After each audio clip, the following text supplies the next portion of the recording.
Welcome to the Find Your Leadership Confidence podcast with Vicki Nedling. You are about to discover impactful lessons that help you grow as an individual, grow your confidence, and find the positive and good within you, so you powerfully and authentically become the best version of yourself. Be sure you visit our website at www.findyourleadershipconfidence.com. While you're there, subscribe to us via your favorite network. Now tune in, get ready, and enjoy the journey of emerging as a leader of exception in the 21st century. Welcome, everyone, to the Find Your Leadership Confidence podcast. I'm your host, Vicki Nedling, coming to you from Roswell, Georgia. The goal of this podcast is to bring topics and guests that will empower you to take your business or your life to the next level. Today, I'm very excited to have my guest, Braith Bamkin. And Braith has a very short bio. You're going to be thankful. I usually have sometimes very long bios, but a very short bio. So we'll ask him a lot more questions. Braith has supported thousands of business people to take their business to new heights through his role as BNI, Melbourne Central Executive Director. He's a CPM certified practicing marketer. I love that. A certified practicing marketer who has corporate experience but lives and loves the small business world. He's also run several businesses as well as done time. I love that. Done time in corporate so far. So it's fair to say that he knows his stuff. If you want dry and boring, you're not going to want to talk with Braith because he is not dry nor boring. We're going to talk about referral strategies for building a strong network. And to me, this is so important. I mean, it's one of the reasons I do this podcast. To me, the best way to network is podcasting. But we're going to hear what he has to say about it. And everybody is afraid or hates marketing, and you have to love marketing. Get over it. So I am very excited to have Braith Bamkin as my guest. Welcome, Braith. Oh, thank you so much, Vicki. What a beautiful introduction. I do like to make things brief and short, so I appreciate that you like my brief, short bio. Heck yeah, that gives us more things to ask. All right, simple first question. If you've watched the podcast, I always ask, what part of the country do you call home? So what country do you call home? Well, you can probably tell from my accent that I'm Australian. And I'm very lucky because I get to split my time between two places. So I live in Melbourne, which is where I am at the moment recording this, but I also have another beautiful place up in Palm Cove, which is up near Cairns on the Great Barrier Reef. So when it's nice in one place, I'm there. And so I split my time between the two. So I have the best of everything, Vicki. It sounds that way. And, Australia, Fiji, all that are on my bucket list. So just, be aware that at some time you might have Vicki knocking at your door in Melbourne. Come on down, Vicki. On down. Please show me. There's nothing better than locals showing you the sights. Nothing better. Yeah. So I'd like for you to try to define referral, and how is that different than a lead? Yeah, I am so glad you asked that question because that's the fundamental cornerstone to generating referrals. And I think a lot of people, when they don't understand this, they get it wrong. So a referral requires three people. It's yourself, the person who you were referring, and the referee. So it's got to be a triangle, whereas a lead is simply a two-way street. A lead would be me saying, Vicki, you need my friend Sue, and I get Sue to give you a call, and you don't know who Sue is, you don't know what Sue does. It's like it's a random, it's cold calling. Do you remember the yellow pages? You're on that, yeah. It's like for the younger listeners on your podcast, the yellow pages is like paper Google, right? So back in the day, we had this paper Google, and it would be like me just throwing the yellow pages at you and saying, "Vicki, here's the yellow pages. Go solve your problem that way." It's tough, but when you have a referral, you're transferring your trust between yourself and the person who has a problem, and yourself and the person who has the solution. And there is an implied trust between those two people. So that completes the bottom of the triangle. Mhm. And triangles are strong, right? And straight lines not That's strong. So exactly right. triangles are hard to break, and straight lines you can snap them. So it's great to have that three-way interaction, because then I'm prepared. If you call my friend Right. Sue, she's going to call you. Well, and a lot of times the reason you refer somebody is because you've worked with them, you bought their product or service. And so, a lot of times, and I think this is where sales gets also sticky, Yeah. is, I love, if I had a great experience at a restaurant or with a product or service, I tell people about it all the time. And I get so excited, and they think, are you getting a cut in this? It's like, no. I used to say for years, we talked a little bit about my anti-aging business, but for years, I used to talk highly about oil Volay, because when I was 12, my grandmother said, take this pink bottle and never not use it, type of thing. And so then years and years, I used their products as they grew, and there was more of those products on my shelf than probably I needed. But I always talked about it, and people like, do you get a cut from oil of Olay? It's like, no, I don't. I just know what it's done for me, and I'm going to talk about it. If I go to a movie and I love it, I will talk that up. Warner, nobody's paying me for giving you that review. So I think that the referral that you're describing, that triangle, is such a good point for people to remember. Yeah, because at the end of the day, a referral is just solving someone's problem, right? Yeah. You got a problem and I can help you solve it. And as you said, if you identify someone's got a problem, you can just say, I've used this product before, I trust it. I know it gets a result.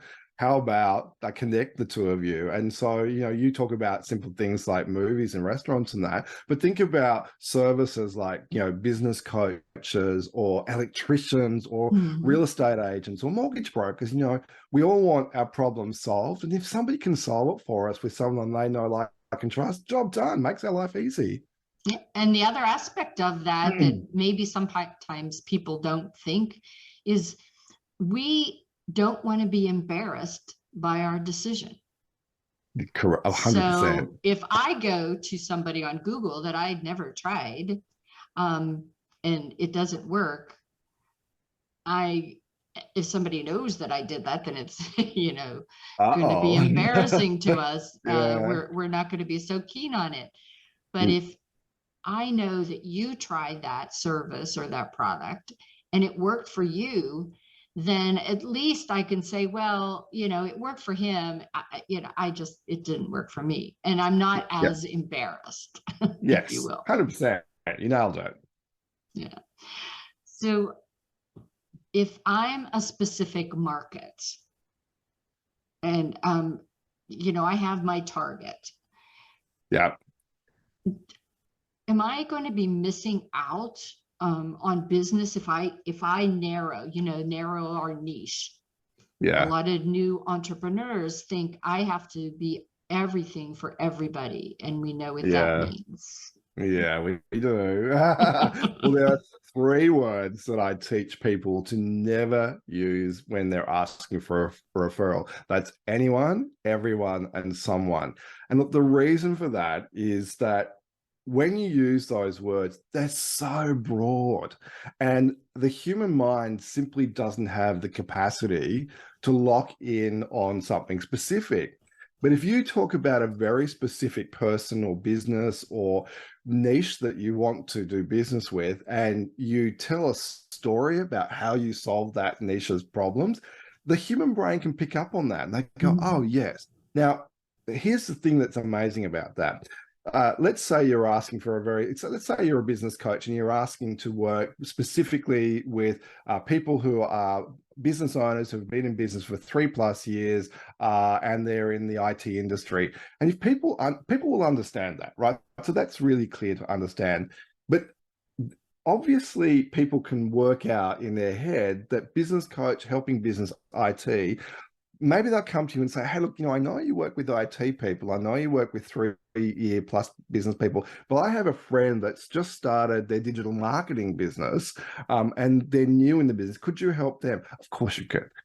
But, because we've picked up on what it is that you do in that specific market, it's very easy to work on the sides of that. For me, I used to have a mattress business, and I used to always ask for a referral to health professionals in the Bayside area. But it's pretty obvious when you've got a mattress store, if somebody has a bad back, we can fix that. So I never ask for people with bad backs because, who on your audience has not had a bad back at some point in their time? Absolutely. Like, everyone's going to stick up their hand and everyone just goes, oh, I can't think of that. Everyone too much. But, oh, yes, he helps people who obviously have problems because they're with healthcare professionals. If I've got a bad back, then clearly he's going to be able to help me. So people can work it out. But the more specific you are, the easier it is to be closer to your target market. And that's where the money is. Yeah. So for me, I teach overcoming the fear of public speaking as well as leadership. And I have different audiences that I serve. And so I know what my audience is at that time, and I speak to it. So when I'm talking to parents, I'm going to talk about what I do for the 9 to 17-year-olds and how I can change their lives. But if I'm talking to a young entrepreneur, my talk is going to be covering the same things, but it's in a different story. Because you've segmented your business, and if you go into a department store, they've got segmented departments. So you've got the menswear, the women's wear, the cosmetics.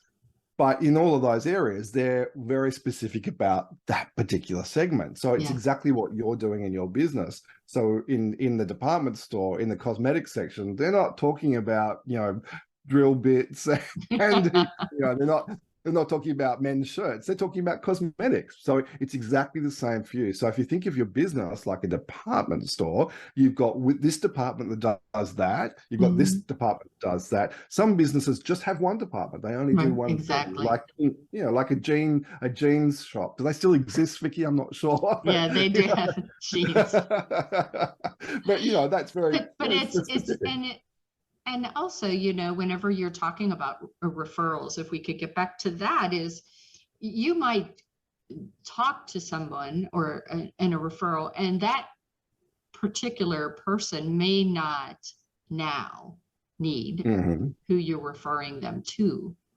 But they have that stored away.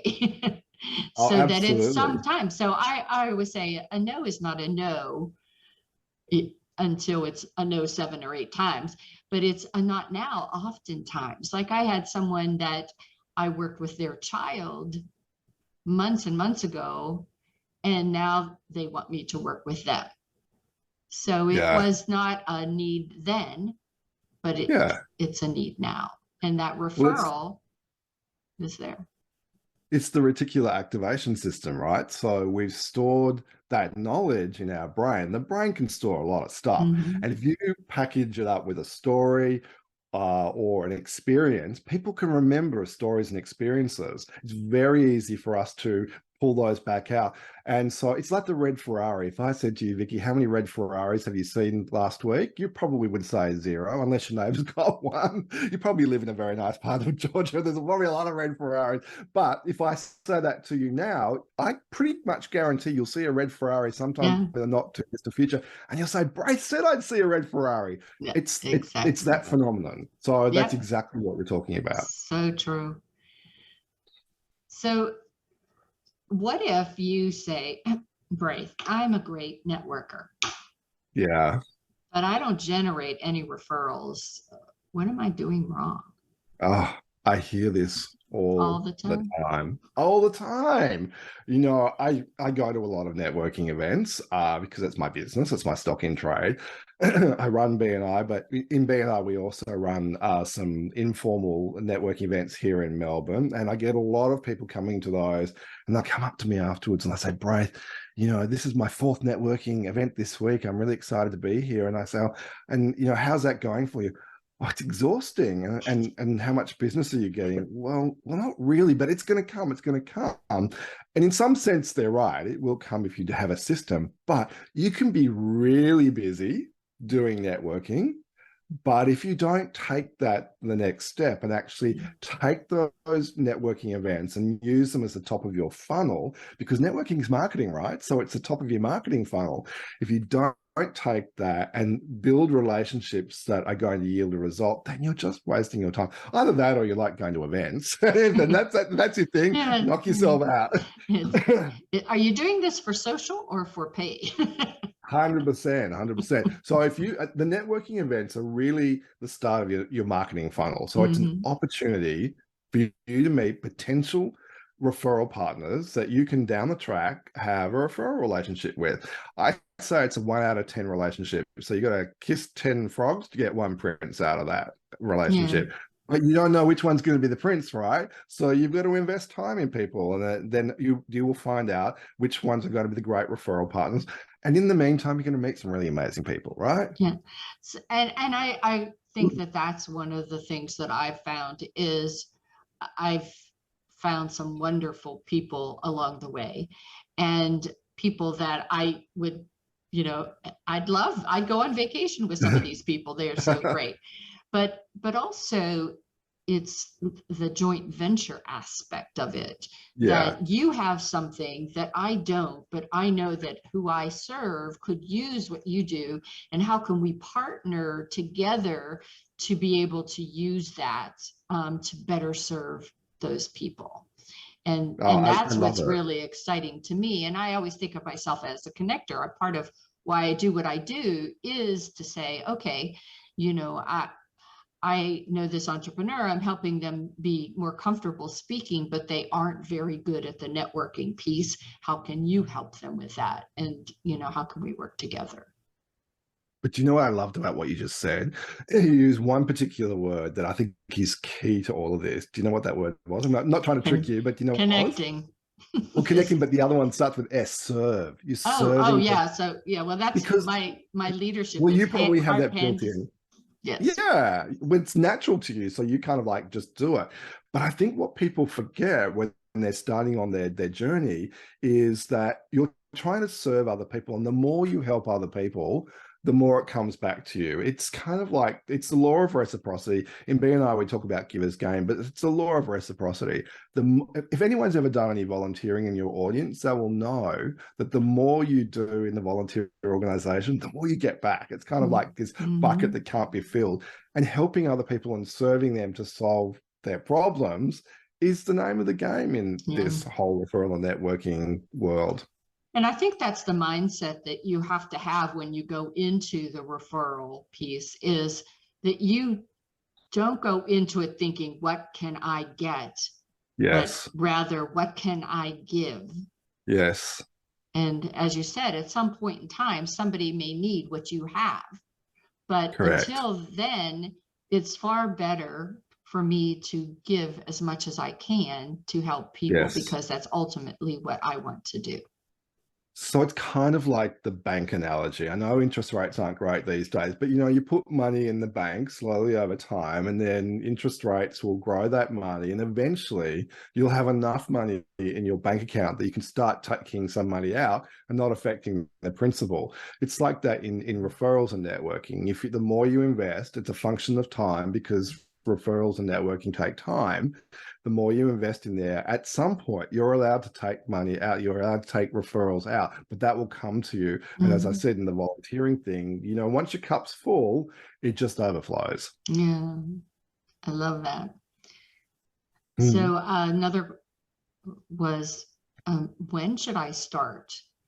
If I'm a new entrepreneur, or maybe somebody that's just online only, when should I start and how should I start?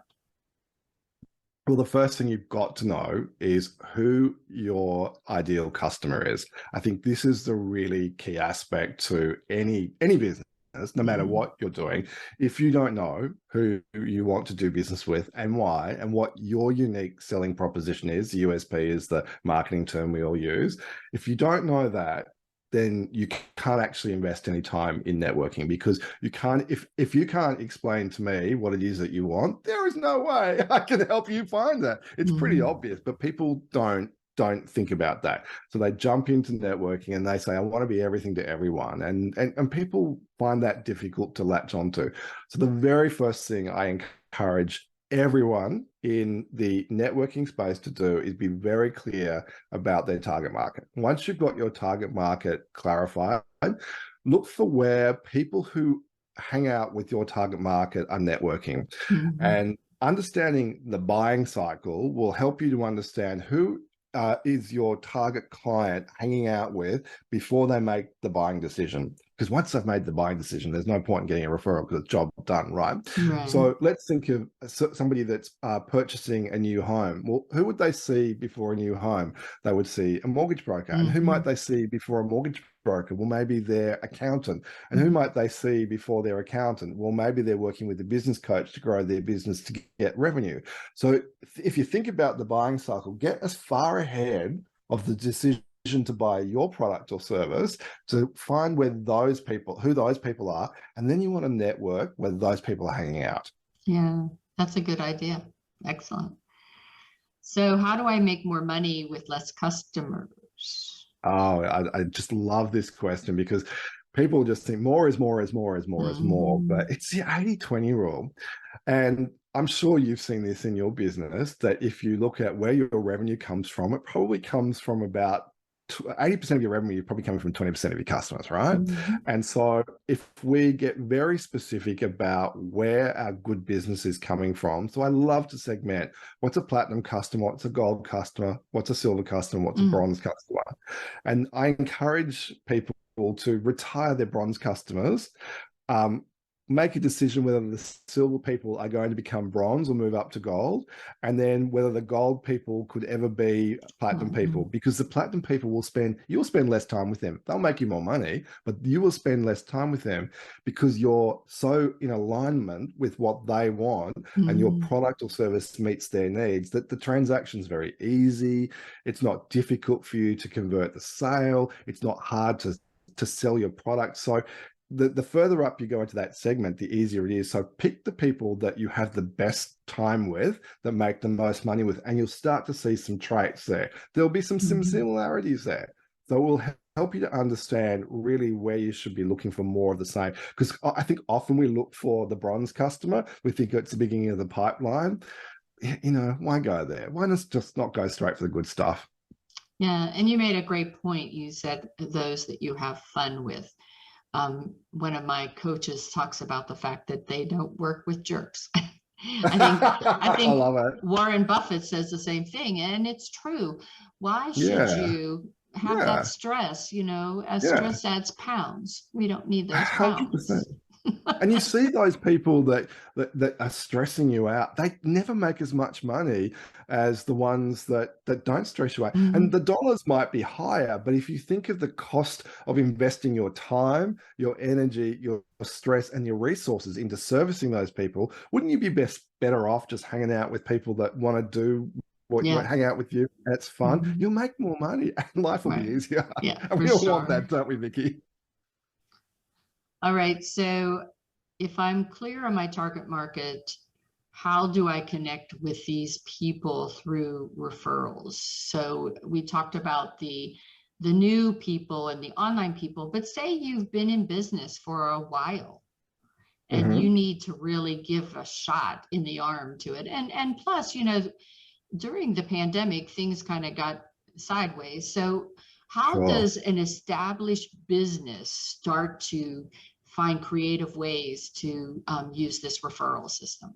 Yeah. So I always say, look at what you've got currently in your bag. So some people, want to go out and get new, more, and different. But you already have relationships with existing suppliers. You have relationships with existing referral partners. Look at those existing relationships and invest more time in those people, and explain to them the sort of business that you're after, and the mechanism that you use to do that is stories.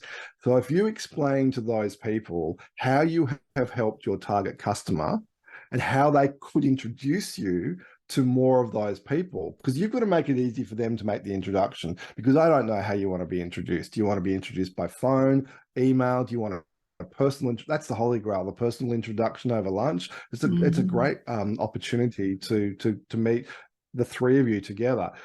Whatever your business or product or service is, you'll have a preferred way of being introduced. But if you can explain to your referral partner, this is the sort of person I want to do business with, this is the problem I solve for them, this is how I do it, because you need to explain how you do it so they can kind of work it out. And this is how you would make that introduction. Then you will find that those people will be willing to invest some time in helping you if you do the same for them. But the biggest thing that I find people don't do, Vicki, is they just don't ask. People don't ask because they're afraid. If you get past that and you get clear about what you want and you ask, it's happy all they days. could say is no or not now.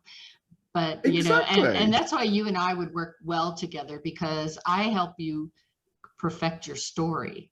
And when you get your story, I evaluate whether or not that story is still the one you should use, kind of thing. Awesome. Yeah. Time for a rapid fire. We do have time for a rapid fire. Ooh. So why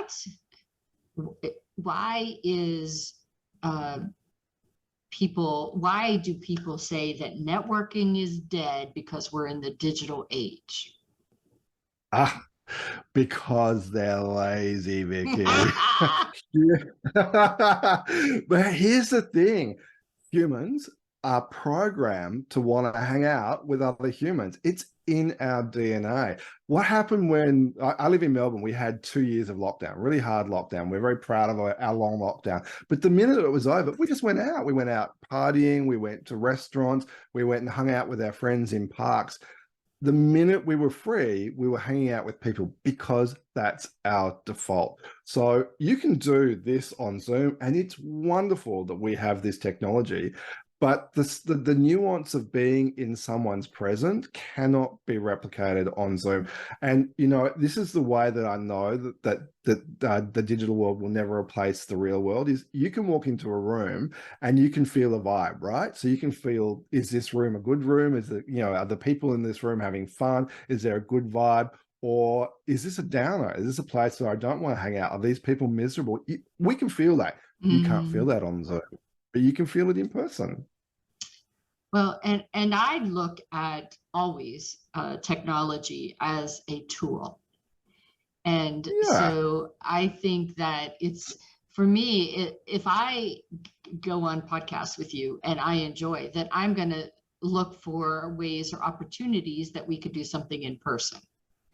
And if I meet you and I see, I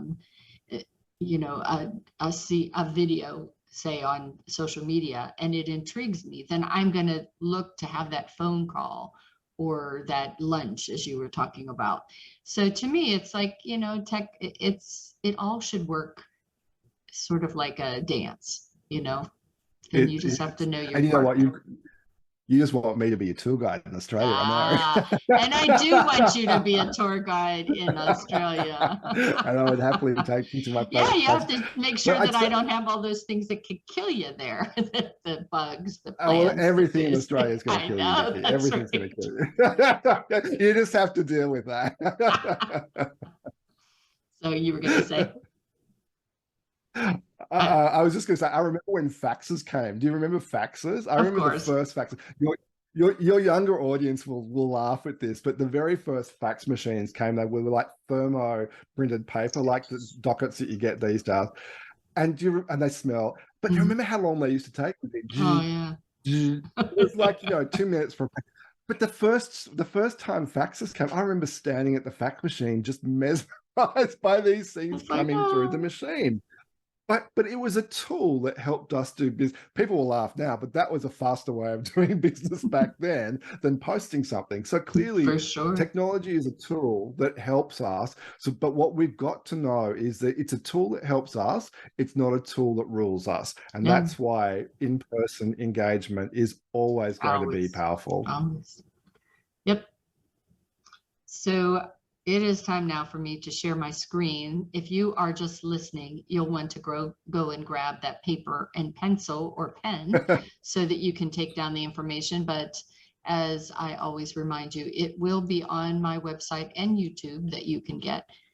So here is the opportunity for the screenshot of the website, and that is BraithBamkin.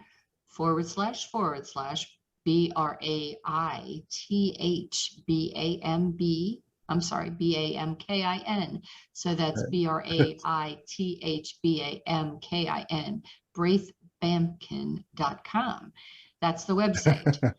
The Facebook, Instagram, and LinkedIn is thankfully his name. So Braith.Bamkin.1, Braith Bamkin Instagram, and Braith Bamkin LinkedIn. I love whenever you have your name as your Instagram and social media. It makes life so much easier. I'm going to let Well, I have a Braith. unique name. Yes, it is. I'll let you talk a little bit about what you'll find when you go to BraithBamkin.com. Thanks, Vicki. I appreciate that. Look, we've been talking about referrals, and I have this fabulous free course that I've created. And I'm really proud of this course. It's 3 easy steps to get your business referral ready today. Now, what I love about this course is even if you're not looking for referrals, what it will help you do is get very clear about how to communicate what it is you want in your business. So whether it's referrals or whether it's traditional marketing channels, it will really help you to define what it is that you want. So in the first phase, I talk about getting prepared and getting very focused on what you want. The second phase, I give people tools that really help them, particularly in networking, but it will help you in any marketing field. And then the third phase, all knowledge is not great unless you've got an action plan. So I give them a really simple action plan. So that's Awesome. a great course. It takes about just over an hour, and then probably about another hour of filling out the documents that you'll need. Then you'll be referral ready. It's so easy, and I'm really proud of that. And then you do have paid courses, courses for pay, I guess. Are they 6-week courses, 4-week courses? How long are they? No, I do webinars, so topic specific stuff. So people come in and they do the webinars with me, and then they're all saved on there, so they're available at your own pace. And yeah, I have a lot of free resources on there. I really believe that I have a lot of information to share. Awesome. And my business coach is always saying, you give away too much, but I can't help it because I want to help people. Awesome. Well, thank you so much. And again, this is your moment for those that are watching to just go get that screenshot. If you haven't already done it, I told you to do it at the beginning, but just doing it now. Listen to what Vicki says. Listen to what Vicki says. All right. Okay, so it has been so much fun having our little conversation today, our little chat, and making referrals fun. I did want to mention that you are a laughter yoga facilitator.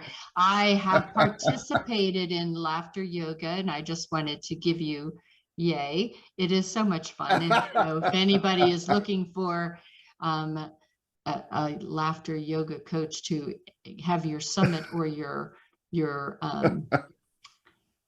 conference, have some fun to break up some things, you should just get Braith to come and do that for you. So laughter you know what yoga. They do is they get me for the after lunch slot because everyone's comatized after lunch. So they always bring me in. It is what it is. I've actually done it also first thing in the morning at some of the conferences, just to get them awake and going and to set the tone for, especially if it's a 3-day type of thing. But awesome. Any excuse. What can you say? I know. People need to laugh more, and we have laughed today. Right. So thank you so much for that. I always end by thanking you and reminding everyone that life is a journey, and it's up to you to enjoy the ride. This is Vicki Nettling signing off. Thank you for tuning into the Find Your Leadership Confidence podcast with Vicki Nettling, where we share impactful lessons that help you grow as an individual, grow your confidence, and find the positive and good within you so you powerfully and authentically become the best version of yourself. Remember to visit our website at www.findyourleadershipconfidence.com and enjoy even more great episodes like this one. Again, while you're here, subscribe to us via your favorite network. We look forward to seeing you next time on the Find Your Leadership Confidence podcast.